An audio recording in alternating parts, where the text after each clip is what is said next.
You are now tuned into Coolin' with Kels. You are now tuned into Coolin' with Kels. So, when was it? I think it was Sunday night. I fell asleep really, really late. I probably fell asleep like around, like I tried to fall asleep around 11ish. I probably didn't really fall asleep till like around 1ish. But as I'm attempting to go to sleep, around 11ish, I couldn't. I was praying before I went to sleep, and I tried to go to sleep, and God was like, "Nah," and I'm like, "God, what? Like I'm tired. I want to go to sleep." He's just like, "I gotta tell you something. Wake up." You ever slept with somebody and they be like, "I gotta talk to you. I gotta talk. Wake up, babe. Wake up, babe. You up? Wake up. Wake up." That's what God was doing with me, right? So, mentally, emotionally, it's just been a very blah week or so for me. It's been a blah past few months, but just the past week was just really, really blah for me, mentally and emotionally. I'm good. I'm not suicidal, and I want everybody to know when people think like you blah and that like you're in a funk, people automatically go to like, oh, does she want to commit suicide? No, I've never really ever contemplated suicide, and I come against that thought again within myself and for everybody else. But no, I'm nowhere near that. I'm just in a funk. I'm just a little down. I'm a little offbeat, but I'm good overall, right? Like I have my moments where I don't want to be bothered, but then I'm here and I show face. Yeah, I see me, but then I want to be left alone too. So it's just a balance. Just gonna have to take it temporarily until I get my life all the way together. But what God was trying to like, hey yo, Kels, you up? Wake up, Kels. Yo, wake up. Or you ain't going to sleep. Wake up, wake up. What was this? And this was for me. And I don't know if it's gonna bless somebody else, but I know he was just like, yo, this is for you, Kels. I'm trying to drop some nuggets on you. So here it is. The first point that I got was we feel like we are entitled to be in our feelings. And like I said, I've been in my feelings the past week. Really like from like last Sunday. So it's been about almost like a week or so that I've been in my feelings. I was in a relationship without really being in a relationship, and a weird relationship, friendship, situationship. And I needed clarity in 2019, and I asked for it with the person, and I got the answer. The answer wasn't the answer that I expected, nor that I wanted.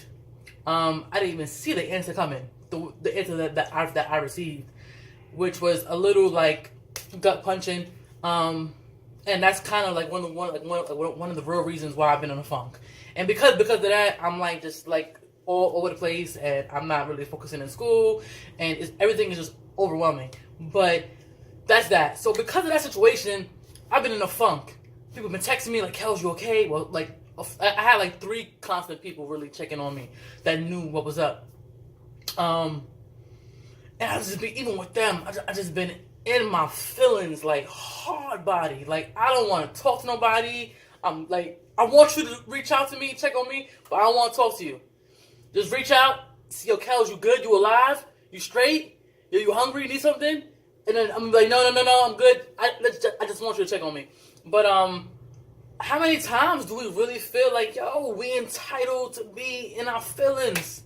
Like, we entitled to be in our funk. Like, yo, I'm not in a good mood. Leave me alone. I'm just going to stay here. And it's not like, oh, I'm in my feelings a little bit. I'm in my feelings. Like, I'm in my bag. Like, I need a bag. I'm in my bag. Like, and that's not cool because it's like mentally, emotionally, spiritually distracting.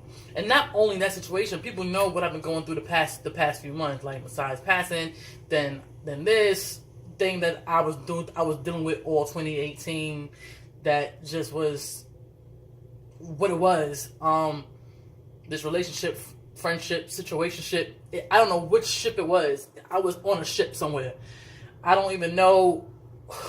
You know what I'm saying? Like now that I'm here, just kind of reflecting, I don't even know what ship I was on. I don't know if this was a friendship, this was a relationship, this was a situationship. Now I'm just looking like I probably should have never even been on the ship, but I enjoyed the ship. You know what I'm saying? So, and it's like, can we find one ship that we should be on, or is there no ship at all? So that's where I'm at. But because of that, I'm in my feelings, and I kind of feel entitled. I feel like, yo, I'm hurt because of this. I have every right to be hurt, to be angry, to be upset, to be funky. But then it's like, do I really have the right to feel this way? Because all it's doing is just taking me away from things that I can be putting my energy towards. But because I'm in a funk, I'm literally withholding and restraining all this energy that I could be putting out to school, to ministry stuff that I really, really want to do, to certain goals that I set for myself in 2019. But because I'm in this funk, I don't want to do nothing. So everything that I just said, the goals, the ministry work, school, I'm not even giving that much energy because I'm just angry and I'm hurt and I'm bothered and I'm in a funk.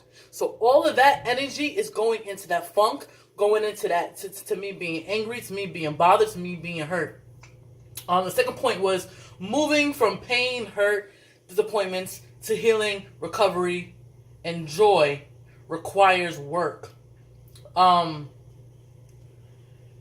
It requires work. If I allow myself to be in this funk, I can never get past the pain, the hurt, and disappointments.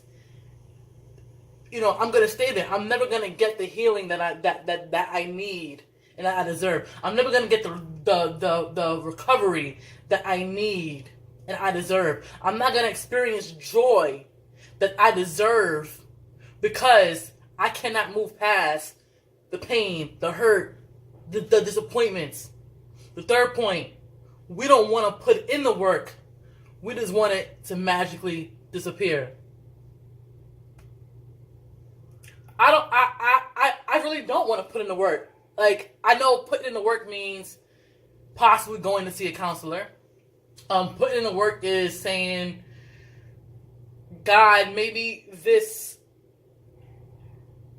is for the best for me, right? Maybe there's something greater. I was stuck on this, thinking that this was good, but maybe there's greater. But I don't want to really put in the work because all I can see is what was in front of me. I can't see. This is where, like, the spiritual eyes and God is all knowing and God is all see. Like, God knows what we can't see. God is probably laughing at me like, yo, this chick is bugging out. She holding on to this ship and she don't know what ship she's on, but I got a bigger ship for her. But as long as she's on this ship, I can't give her the biggest ship that she deserves, right? So it's like, I don't want to put in the work to get past this. I kind of want to stay here. It goes back to being entitled. The fourth point, we have an advantage. We already know how it ends. We had the victory because he has the victory. He overcame, and then he became victorious, right? So it's just like, the truth is, because he has the victory, we have the victory, right? We know how the story wins. When we are connected and aligned with God, we win all the time. No ifs, ands, or buts. We always win. The end of the story is we always win. We don't know. Here's the thing. We know that the conclusion is Kels wins. You win. But we don't know the leading chapter. We don't know what we got to go through in the leading in the chapters beforehand. We don't know. We don't know how that story goes. It's choppy. It's screwy. There's a lot of highs and lows, highs and lows, highs and lows. But we do know how the story ends. Is that we win. So does it really make sense, because we know how the story ends, to hold on to our feelings of feeling hurt, disappointed, broken, and, oh, woe is me, oh, he left me, oh, it's not what I thought it was going to be, oh my God. The truth is, the story, I win. I know how it ends. You are now tuned in to Cool It with Kels.